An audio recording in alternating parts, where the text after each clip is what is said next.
doing? Oh, wonderful, wonderful, Fabulous, wonderful. fabulous. You know, I am, it's wonderful. I have all of these things in my life that kind of like, speak to me on a daily basis. And I can sit there and think to myself like, man, this is just like one of those things where life just gives you stuff to talk about. Yes, When you're actively living life, it's wonderful.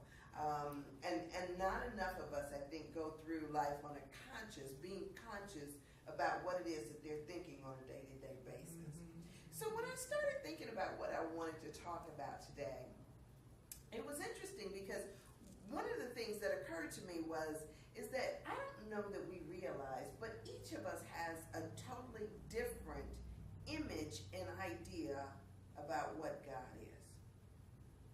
You ever think about that? I mean, if you think for just a second, just a moment, about your perception of what God is. I mean, when I think about it, it's like, I remember the God that I grew up with. He was kind of mean and judgmental. I remember the picture that was on the Sistine Chapel ceiling where, God is, pointing down at man and man reaching up towards God, that whole thing, that poetic kind of idea. I learned that God was always watching me as if he had some big book that he was writing stuff down in, keeping a record. That God was judging me, maybe not necessarily approving of me going all the time. You know what I mean? Yes. So a lot of us come up with this image and idea of God, but we never really challenge it. People will tell us that God is generous, but to some extent, a lot of people don't experience that generous, loving God. In a lot of our people's mind and a lot of people's minds, God is basically withholding and holding back from them. They haven't experienced this loving, altruistic God that is fair to everyone. I mean, we live in Cleveland, Ohio, right? Right. And in Cleveland, Ohio, a lot of what we see is poverty. We see police that act first and ask questions later.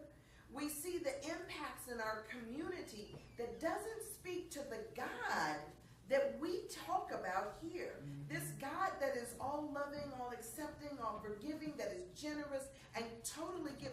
That's not the experience that we have here. And so what we see on our streets every day speaks to something different. It speaks to a God that people will say, I pray and nobody hears me, nobody responds. And so when we think about what our perception of God is, we really have to step back and think about what our true ideas about God is. I mean, if you think about it from your own perspective, is God responsive to you? Yes. Is God out there somewhere, or is God within? Is God loving? Is God forgiving to you in your experience? And so when we start to talk to people, not just, our friends that are around us, but when we start to speak to the community, we have to recognize that their perceptions might be totally different. Their perception of how they engage with and experiences God is totally different. So as I started thinking about this, I was thinking about to myself like, well, how do I change that? How do I help people to stretch into the possible, into what God could possibly be? And when I thought about this, I hope this example is not lost on you guys, because for me it was one of those things that I was thinking like, wow, I can look out in nature and I can talk about what I see in nature, and I can talk about this interconnectedness of everything. I could talk about, dirt and dust and trees and the rain and the sunshine, and we can talk about all of this and the surety of it, Yeah, it seems like sometimes there's this wonderful change in our seasons, There's the rain that comes down, there's the sun that shines so brightly, but there's also the clouds that come overhead. They say that there's more worms that are under the ground than all the stuff on top of it, all the wildlife that's on top of it. And so we talk about, and we can think about all those things, but it doesn't speak to the interconnectedness that we experience with God, right? When we start talking about this God that's not just out there, but that it weaves itself in all and through all of life, we can see that example there. But then I started thinking about it in a different way. And I hope y'all appreciate this example. I started thinking about it like the internet. Y'all ever think about the internet? It's interesting to me. Every day. It's such a part of our lives right now, every day. So I started thinking about it. I thought about George Bush talking about the internets. It's like it's only one, right? And it's this big amalgamation of all these combined things that make up the internet. It's not any one local place. You don't walk into a big room someplace where all these computers are working together. It is computers all over the globe, no matter where they are, that plug in and take part in this one thing, almost like a collective consciousness, right? And sometimes people put viruses in there, but for the most part it works like it should. Yeah, sometimes we get spam that comes through on our computers and kind of creeps into your lives, but for the most part, it's this wonderful tool that we use. Now imagine this. Imagine that you're there in front of your computer and you're thinking to yourself like, man, I need to do something, right? And so sometimes we think, man, this internet is slow, right? Yes. But the funny thing is that it's not the internet that's slow. Sometimes it's your modem could be slow, your connection is slow. The internet simply is, but the way that we engage in it is different. And then I started thinking, wonder if it's really just user error. Not all of us know how to speak the language of the internet, right? We don't know that protocol that we need to type in. Some of us don't even know the little search bar and how to type in what we need to find. Some people are just sitting there and they look at it totally clueless. They don't know how to plug in. And so the same way with God, we sit there and we think that there's something about God that is withheld from us. But sometimes it's not as if we're not plugged in. It's everywhere. It's not even sometimes that we don't have the computer. Because, all we got to do is the medium of God, the communication of God is just basically having a conversation, being able to pray or write. But some people don't know how to make that communication. They don't know how to plug in a way that makes it all come together. And so I started thinking, how do we then change that? How do we help people to recognize that there's a way in which we can have all that we desire, that we can experience the lives that we desire? That the truth is that God is not withholding from us, but if we're not speaking the right language, it's not going to pull up the right experience. Right. Just like when we go to the internet, I can go to the thing and I can find a small little piece, but that doesn't open me up to the vastness and the power of it. And so what I need to recognize is that there's not a disconnect between me and it. It's what I need to do to grow myself into the experience. Yes. Yeah, maybe I can think I can go and get me a new computer, with all the bells and whistles, right? But if I still don't know how to type something into the little space bar, whatever you call it up there, if I don't know how to access the information, it's still foreign to me. So how do we then change it around so that we get what we desire? It's a different mindset. Right. So if we're busy looking at God and thinking that God is judging us, God is mean, God is capricious, God is withholding, that God is not in Cleveland, Ohio, then that'll be our experience. Right? Because as you believe, right? It's done unto you as you believe. So if you think God is not listening to me, God is not accessible to me, is done unto you as you believe. The other day, I was talking to a girlfriend of mine, and it was so interesting because she's having some problems at her job. And she calls me up and she says she was demoted. Ooh. And I was thinking, ouch. Ouch is right. I'm sorry to hear about that, right? And I was like, well, I said, you've hated that job for a long time. Maybe this is a wake-up call. Maybe you need to do something else. Maybe you need to look for something else. And she's like, I gotta find another job. I gotta, there's no question about it. I've gotta get something else. And then so I'm like, okay. So are you planning on going back into this? But I'm like trying to help her out, trying to help her think through. And she says, no, but she says, you know what I wish? And I said, what's that? And she says, I wish I knew what I was good at. Ooh. And I thought, okay, that's interesting. She wished she knew what she was good at. And I said, well, what do you enjoy doing?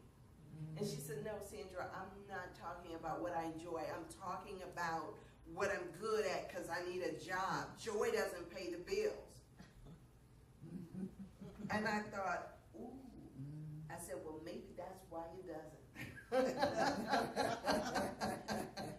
Because you think it doesn't, And so as we sat there and we started, contemplating and trying to work through her ideas about this, I said to her, I said, you know what? I said, you'll be just fine. You've been through this before. And as I thought about it, I heard myself saying, you've been through this several times before. What's the lesson you didn't learn then? And then again, that you need to make sure you learn now. Because when you don't, you're bound to repeat the same lessons over and over again. Right. We get stuck in a cycle. And so as I'm thinking and I'm talking her through this, I'm thinking that it's not that you can't access this stuff. It's that something here you need to learn. There's something here that you need to experience, something that you need to get. That only by really tapping into this awareness of what God is in truth will you get to.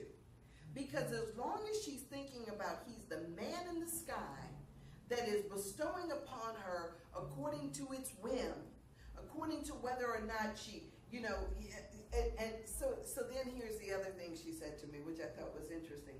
She said to me, I don't think I'm going to be able to go to work tomorrow. And I said, well, why not? And she said, because, I just don't feel like faking it. I don't feel like being nice. I don't feel like faking it for these folks tomorrow. And I said to her, I think you're a naturally nice person. What are you talking about faking? I was like, why do you have to fake? But that's what a lot of people do. When we start to check our internal house, right? When we start to recognize that God is not out there but within us, when we start to tap into our own hearts and say, make me a loving person in my heart, make me, give me joy in my heart, then we start to act differently. It's not faking it. It becomes who you are. Right. I was like sitting there thinking, what faking? What faking? But for so many people, that's what they, that's what they feel like they do. Right. They feel like they show up and they put on a performance. And that's not what it is. The spiritual life is about expanding into something, right? Right. I mean, it's about making ourselves the people, our best possible selves. It's not about going around trying to, mask what we're really feeling until, we get to go home and, and become our real selves. It's about learning how to be our best selves no matter where we are. Yes. So I started thinking about, this idea of spiritual growth and how we reach for that. How do we recognize that God is not out there, but in here? God is where we are. God is the stuff that we use. God is our mental process. And you know what? When they say in the Bible, it says that it's as closest to you as your own breath, right? Yes. Let's think on these things. That it's not out there snatching from us the things that we could possibly have, the good life that we could possibly choose. It's right where we are. And how do we think on those things? So I started thinking about that. She told me, she was like, I just broke out in tears. We have got to keep our minds like we do our gardens, right?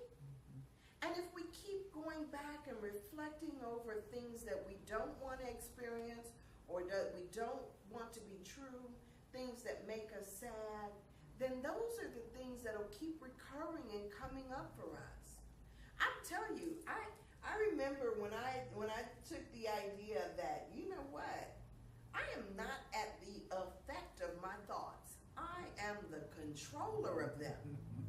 And so when I start to think that I am it's almost like wrestling a bull. You grab it by the horns and you're like, buddy, you going where I say go. And so I treat my own head just like that. There's a book, I forget who the author of it was, but it was called The Golden Key.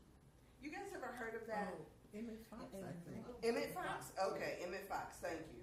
And so in that book, it says that whenever you're tempted to think about a negative something, it was like you gold key it. And whatever that gold key is that you set for yourself, that affirmation or where you turn to when your mind starts to go in those, those places where you don't want to, you train your mind to do that over and over again. In the Course in Miracles, I love it when it says an untrained mind can accomplish nothing.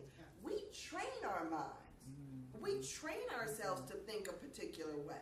And the Course in Miracles, every week, every single day, in 365 days, it gives you an affirmation. The love of joy, the love and joy of God is mine now.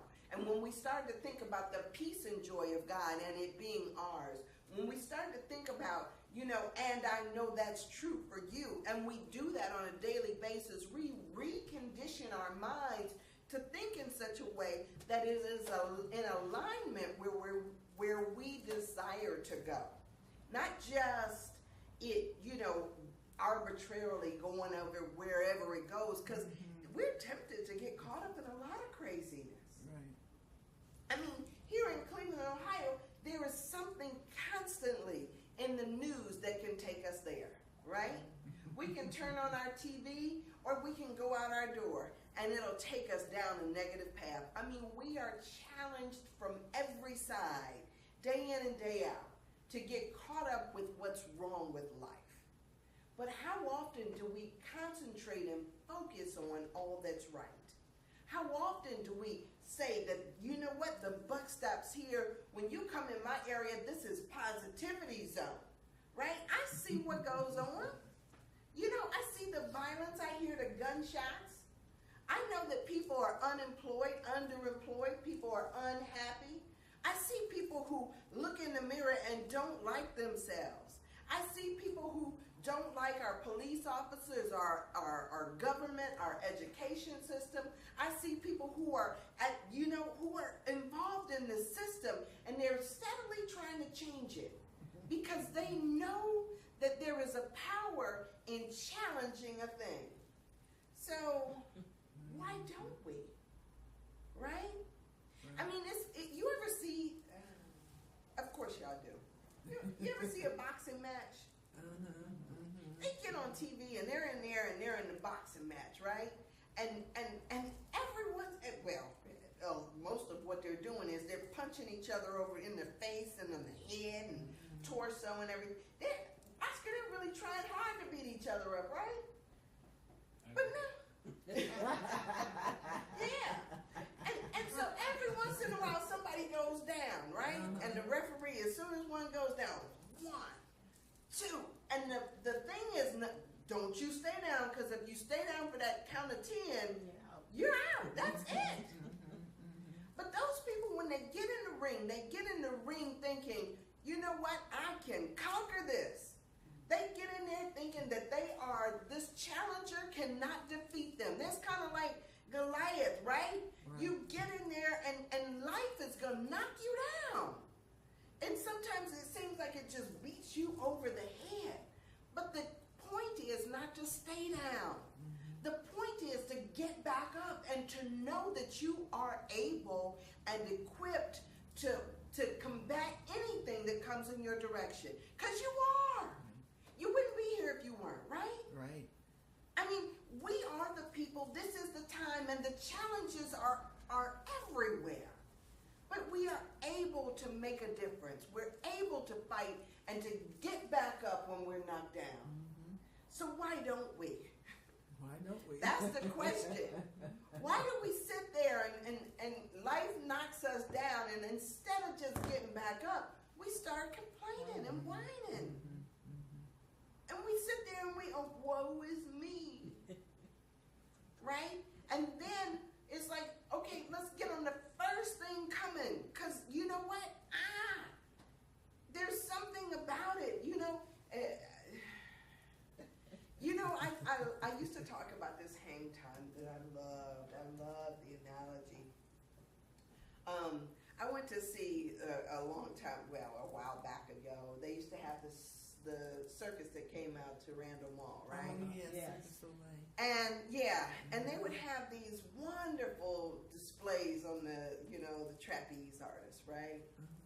And the trapeze artists, I don't know if you ever noticed that a trapeze artist, they'll swing and they swing back, and it doesn't seem like a big deal. But in order for a trapeze artist to get from one side to another, there's hang time involved, right? I mean, at some point you gotta let go and turn to grasp the other person or the other thing in order for you to swing to the other side. Too many people are afraid of the hang time. I've seen people who lose their job, and rather than wait and have some faith, they want to grab the first thing going. And it doesn't matter if it's McDonald's, because McDonald's makes them feel more comfortable than not having. I ain't putting nothing aside, nothing aside. But there's a lot of degreed people working at McDonald's, right? There's a lot of people, you see people with master's degrees that are working way beneath where they could be, because fear is a motivator. And fear might say to them, hey, you know what, you can't do this. So they got to jump on the first bandwagon coming. People marry the wrong folks because they got to jump on the first bandwagon coming, right? There's so many things we do because we're afraid of that hang time. Lord. So it becomes this thing about really like looking within and finding that peace of God within. It's not out there. Right? There is a wonderful thing about finding the God of your own being. A place where you know that you're eternally safe. Last week when I was sitting in my garage screaming and yelling about that guy, get out of my garage, get out of my garage, I was thinking to myself, but I'm still, even in the midst of that, I still knew I was totally safe. And so there's something wonderful about being able to find that space within you where God is. Where you make that connection and that you know where everything will be all right. And then it makes hang time easier. It makes hanging in the unknown a little more tolerable. I mean, there's so much we could get caught up in, but we need to figure out what the language is, that right language that we speak to when we talk to God. And I would say that for me, I know it's always been a place of joy, right? It's always been joy. That's how I access it, right? Through my joy, through my gratitude. Woo! God is good. Y'all got something to say? Amen. Just a comment, but I wonder how many people read their daily word this morning. In the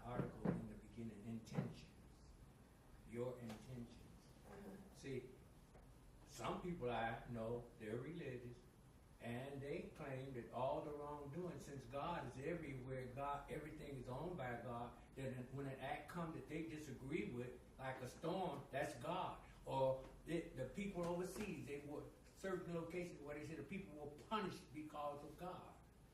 So that is an individual experience. If you don't practice it, you're telling me, and I believe what you're saying, but how many people out there who they just can't accept the fact that things that they disagree with are still an act of God, just like going to the moon. Some people say, if God wanted you to go, He give you wings. The storms are happening because you went up there. Okay. This too is a lesson God would have me learn, is it not? All of these things.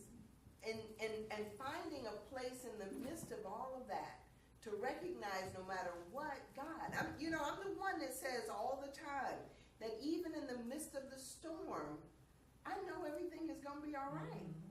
Right? And the storm probably came for a purpose. It really did. It always comes for a purpose. Yes. But if I just hang to or pay attention to the negativity, I'll never see that. Mm-hmm. I trust that all things work out for the good. Yes. It's interesting because, one of the things I heard somebody say about intention is wonderful, right? I intend on a daily basis to experience joy, to experience love, right? Mm-hmm. But Hitler had an intention too, right? But she breaks it down from a religious point of view by each letter of intention. That's why I say you read it I didn't see that. And you will see where she's coming. Yeah, I didn't see it today. Did you read it? Yes. Mm-hmm. That's the daily word. Okay. Yes. Okay. Yeah, I didn't read that one today. Yeah. But so all intention. I mean, there is this intent. But what are we intending? Right? Right. Are we intending to grow and expand into God, or are we intending to stay small? Well, that's the lesson she's trying to portray from a religious point of view. I didn't read it. I'm sorry. I didn't see that lesson. I can only speak to what I know right now. So, and I'll check it out, but I just didn't, not up on that one. So we get to this point where how do we get to where we want to go, right? How do we get there? And so it becomes this thing, if what we've done so far is not working, try something different. And so when I speak to my girlfriends and I talk to them about, all the stuff that they're going through, no matter where it is, like, how do we become different? How do we become better people? How do we start to speak into our lives something different? And when we start to do that, then what we do, that all that effort that we put forth towards it starts to grow us, right? We can stay stuck in the same nest that we've always been in, the same old people that we've always been, or we can allow ourselves to grow. I'm fond of saying, tell God, I don't know how to do this, but I know you do. Show me how. And there's people and situations and circumstances that come to show me just how to do those things. And so I'm constantly of that mindset. There's a girlfriend of mine, it's a different girlfriend. And I tell all my business, so, this is a funny little story to me. This is a funny little story to me. I'm talking to my girlfriend on the phone, and I tell her, I said, I don't know why I told her this. I said, but I've got this new little, bidet that I ordered and I put on my toilet. You guys know what a bidet is, right? Yes. Well, this attachment is called a bidet because it's just a little smaller version of a bidet, but it attaches to your toilet. And I said, I'm in love with it. And she says, oh my God. She lives, someplace else. And she says, when I first moved into this apartment, there was one in here. And she says, I took that thing out. She says, do you know where the water comes from? And I'm like, it comes from the same tap that your water you drink comes from. And she says, it does?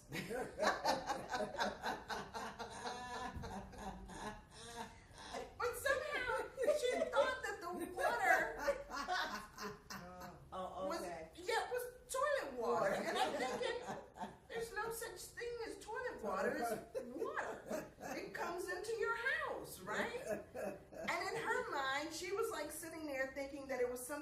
was so terrible.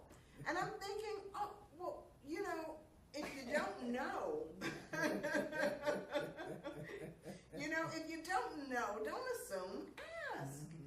I mean, we have to start to grow. You know, we can't stay stuck in the sameness of where we were. We have to grow, right? Yeah. And that's what our lives are all about growing into the fullness of what we could possibly be. So I encourage you guys to really look at and think about what it is that you think about your life, right? What it is that you think about God. And really look at it. Because if it's an idea that's not serving your higher good, then pick it out. You know, line item veto some things that you need to get rid of, right? Your judgments, whether they're about yourself or somebody else, that needs to be vetoed, right? If you're thinking that God meant for you to be unhappy or poor, that needs to be vetoed. There are certain things in there in your perception about what God is that you need to veto and get it out. Because if it's not serving your highest good, then you need to figure out what it is. And I'm not trying to tell you that you need to redesign and redevelop God. That's not what I'm saying. Sometimes what I'm saying is that we've gotten the wrong information and the wrong perception, right? When Jesus was sitting there saying, I and my Father are one, he wasn't saying it in the sense that, and you're not. He's saying that I and my Father are one. You and I are brothers and sisters. We are the same. All these things I do, you can do also, and greater things than these can you do. And he was talking about all of us, not just some of us. They say that the rain falls on the just and the unjust, not just some of us. The sun shines on all of us, right? Yes. And so we do this, and we want to, you know, put all these stipulations and everything on there. But if we start to look at it, and it's not speaking to our highest good, if it's saying that God is anything other than loving and loving towards you and forgiving towards you, then re-examine your thoughts. Re-examine where you're getting your information. All of that stuff needs to be re-examined because life really is good.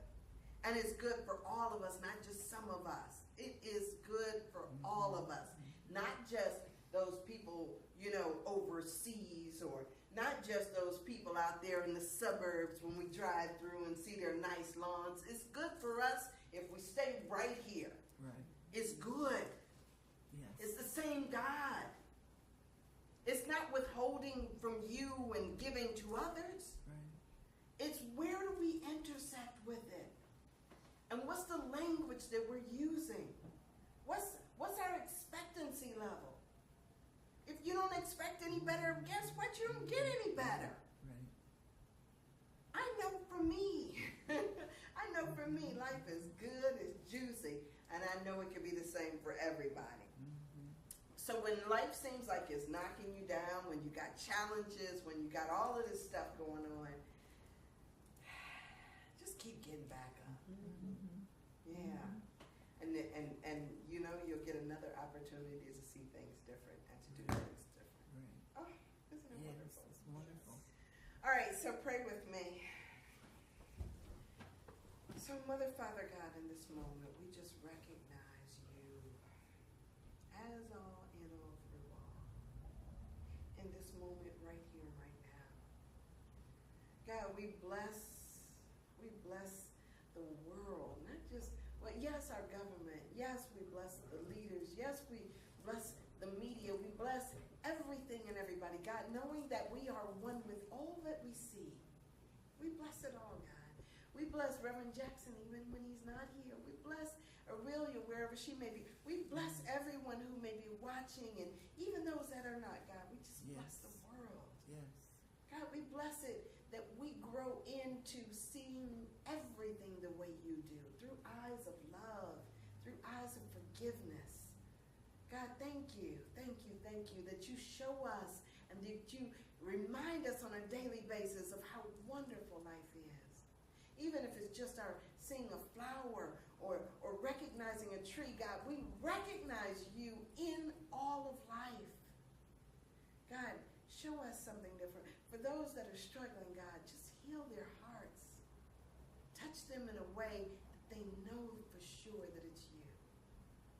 God, I thank you for this place. I thank you for all that are drawn to this place. And I just claim that all is good. Knowing that my words, God, can't